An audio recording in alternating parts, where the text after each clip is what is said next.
তো আমার সবচেয়ে ভালো হইতো ছোট এক প্যাকেট বিষ খেয়ে মরে গেলে। দোয়া করুন, আমার এখন বেঁচে থাকা হইল সবচেয়ে বড় চ্যালেঞ্জ।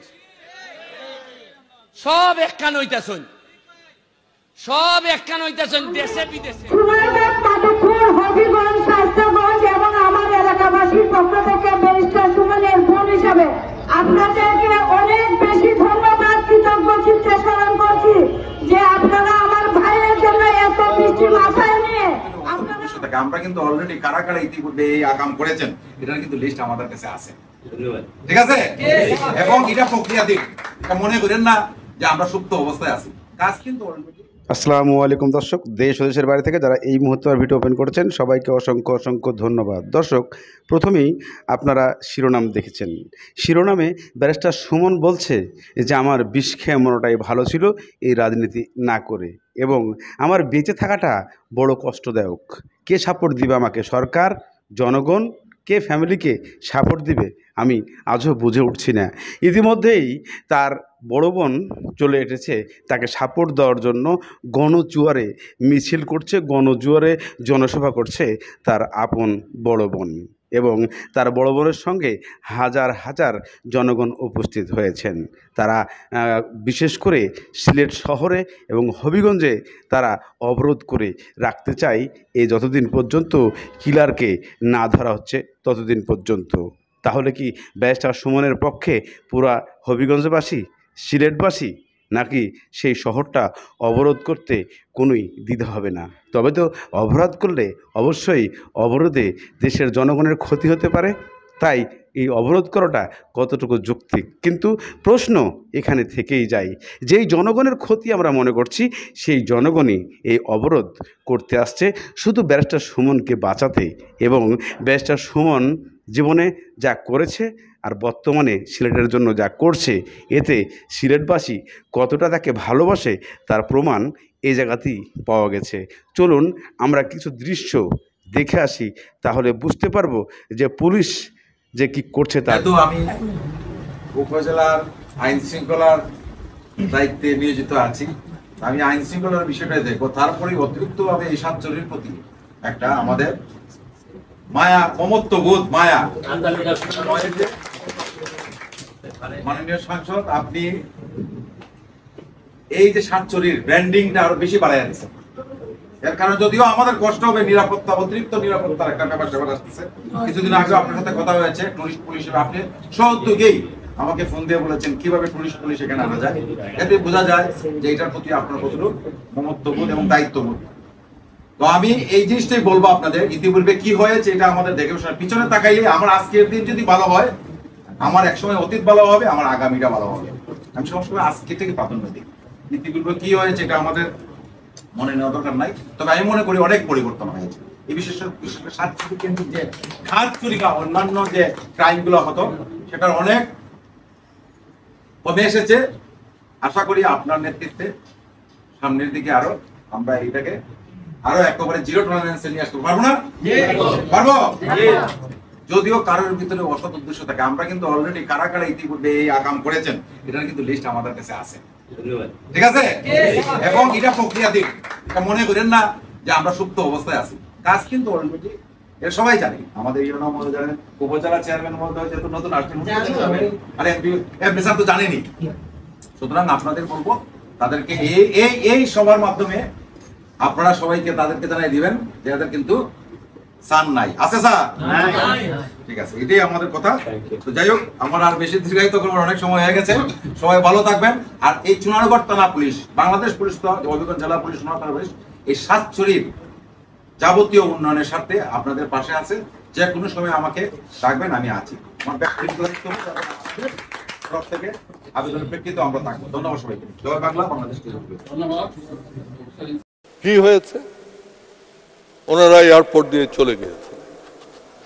দুর্নীতি সাম্প্রতিক সময়ে আমরা দেখেছি কিছু কিছু ঘটনা আমাদের সামনে এসেছে, এটা চিন্তা করা যায়।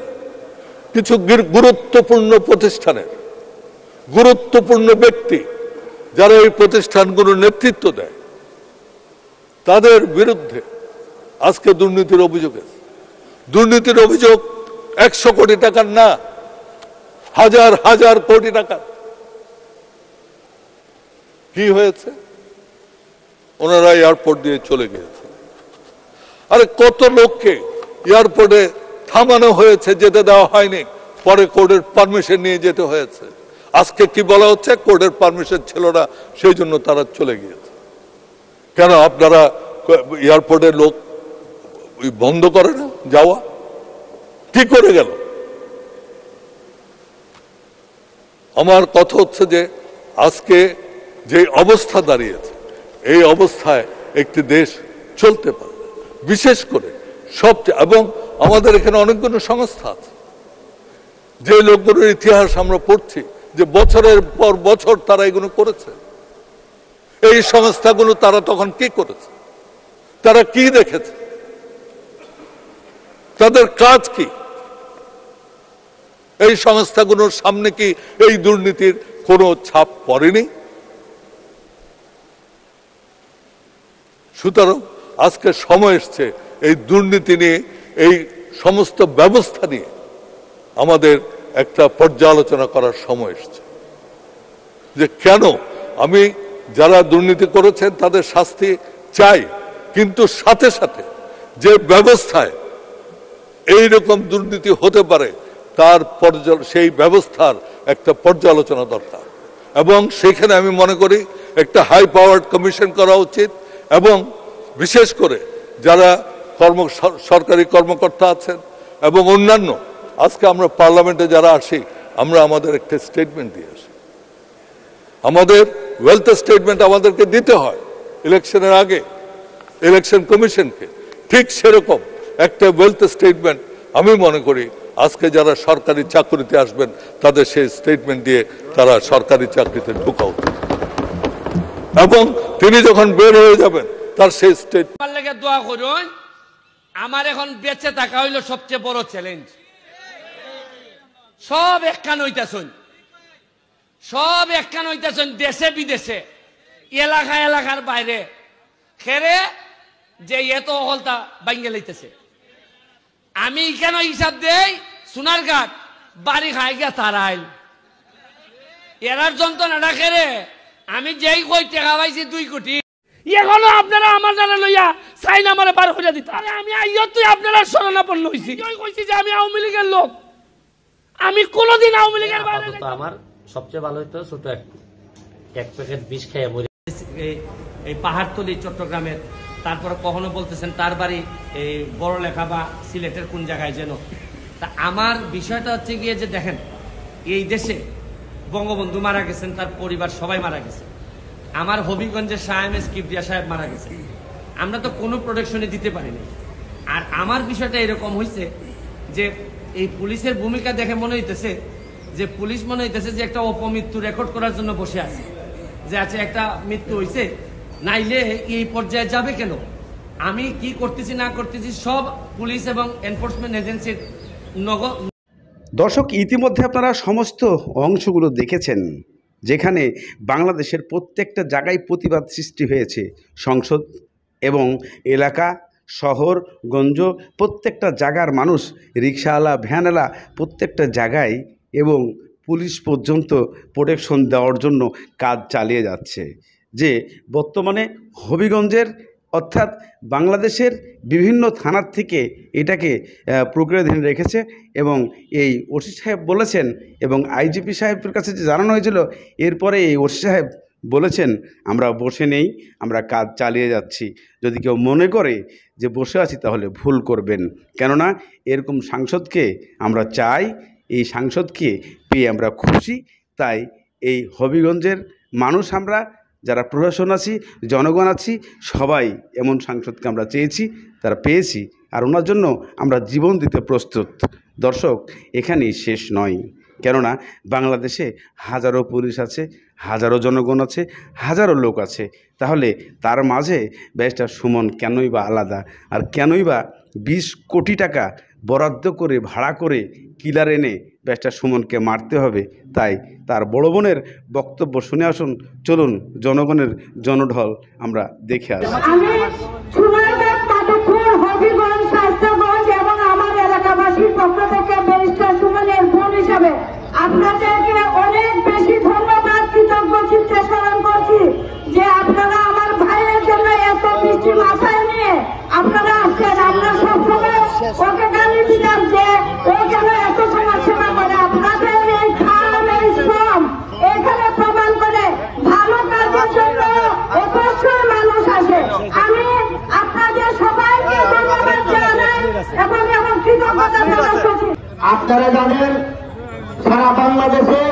দুর্নীতির বিরুদ্ধে একমাত্র কণ্ঠস্বর, অন্যায়ের বিরুদ্ধে একমাত্র কণ্ঠস্বর, যে কণ্ঠস্বরকে দমন করার জন্য কিছুদিন পূর্বে মোবাইলের মাধ্যমে ওনাকে হুমকি দেওয়া হয় যে ওনার জীবন কেড়ে নিয়ে যাবে।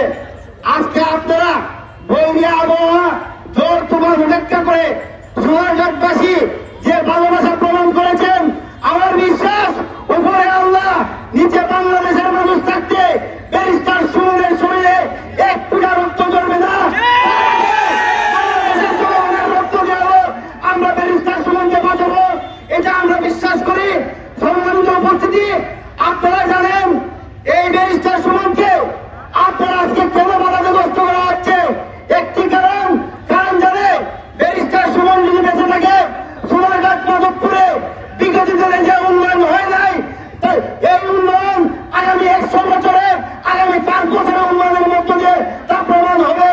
শুধু তাই নয়, আপনারা দেখেছেন আমরা অনেকে ৭১-এর মুক্তিযুদ্ধ দেখি নাই, বায়ান্নর ভাষা আন্দোলন দেখি নাই, শিক্ষা আন্দোলন দেখি নাই, অনেকে বঙ্গবন্ধুকে দেখি নাই, মৌলানা ভাষাদিকে দেখি নাই, শেরে বাংলাকে বন্ধুকে দেখি নাই, কিন্তু একজন বঙ্গবন্ধুর আদর্শের প্রতিচ্ছবি ব্যারিস্টার সুমনকে দেখেছি, যে বঙ্গবন্ধুর মতো মাথা উঁচু করে বিশ্বের দরবারে যিনি অন্যায়ের বিরুদ্ধে কথা বলেছেন, শোষিত শাসিত নির্যাতিত মানুষের জন্য তিনি কথা বলেছেন, সেই বঙ্গবন্ধুর প্রতিচ্ছবি হচ্ছে বাংলাদেশে ব্যারিস্টার সুমন, যিনি কথায় এবং কাজে উনি প্রমাণ করেছেন।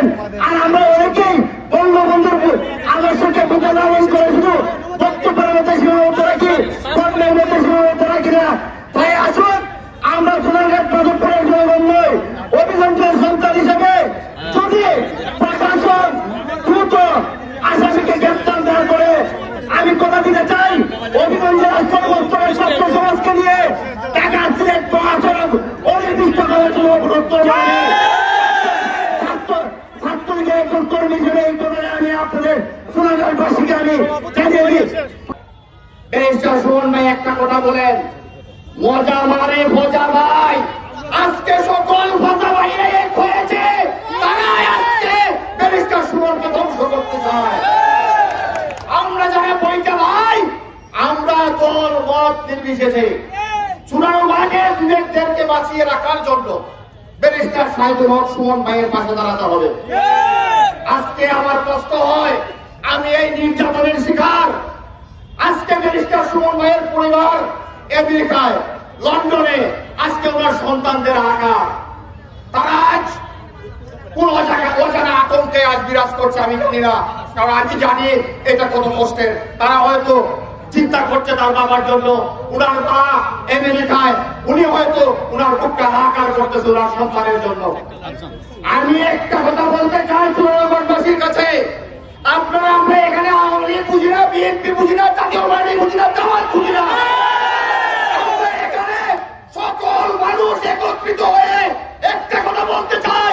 আমি ওনার ব্যারিস্টার সাইদুল সুমন ভাইয়ের সন্তানদের বলতে চাই, আমরা একত্রিত হয়ে ওনাদেরকে বলে দিতে চাই, আমরা তোমার বাবার পাশে আছি, তোমার বাবার আমাদের পক্ষ থাকতে তোমার বাবার কিচ্ছু হতে দেব না। আমরা উনার মাকে সান্ত্বনা দিতে চাই, উনার মাকে আমরা এই জনসমাজের চূড়ান্তবাসী বলে দিতে চাই, আপনি মা, আপনি চিন্তা করেন। দর্শক, ইতিমধ্যে আপনারা জনগণের জনঢল দেখে ফেলেছেন। এখানে বাংলাদেশের প্রত্যেকটা মানুষ নয়, এটা হবিগঞ্জের প্রত্যেকটা মানুষ রাস্তায় নেমে গেছে। মা, বোন, চাচি, ফুফু এবং চাচা, চাচি, নানা, নানি, দাদাদি সবাই আজকে রাস্তার মাঝখানে একটি মানুষের জন্য। সে মানুষটি মানবতার ফেরিয়ালা ব্যারিস্টার সুমন এমপি সাহেবের জন্য। আজকে কতটা মানবতা থাকলে, কতটা আগ্রহ থাকলে, কতটা ভালোবাসা থাকলে একটা মানুষের জন্য ডাক ছাড়াই রাস্তায় নেমে যেতে পারে, যা আজকে আপনারা দেখে বুঝতে পেরেছেন এই মানুষটার ভালোবাসা কতটুকু প্রয়োজন বাংলাদেশে, সিলেটে। কেননা এই সিলেটের মানুষ আগে কখনোই এত সুখ পায় নাই, এত ভালো পায় নাই, পেয়েছে ব্যারিস্টার সুমনকে। তাই তারা হারাতে চায় না, ব্যারিস্টার সুমনকে রাখতে চায় একমাত্র এই হবিগঞ্জ 4 আসনে। তাই বিশেষ করে তারা সতর্ক দিয়েছেন তাকে যেন অবশ্যই এর প্রতিবাদ করতে দেওয়া হয়, প্রতিবাদ করতে। দোয়া করুন, আমার এখন বেঁচে থাকা হইল সবচেয়ে বড় চ্যালেঞ্জ। সব একখান হইতেছেন, সব একখান হইতেছেন দেশে বিদেশে, এলাকা এলাকার বাইরে, খেরে যে এত অহলতা বাইঙ্গে লইতেছে। আমি কেন হিসাব দেই, সোনারঘাট বাড়ি খাই গিয়া তারাইল এরার যন্ত্রণাটা খেরে আমি যেই কই টাকা পাইছি 2 কোটি।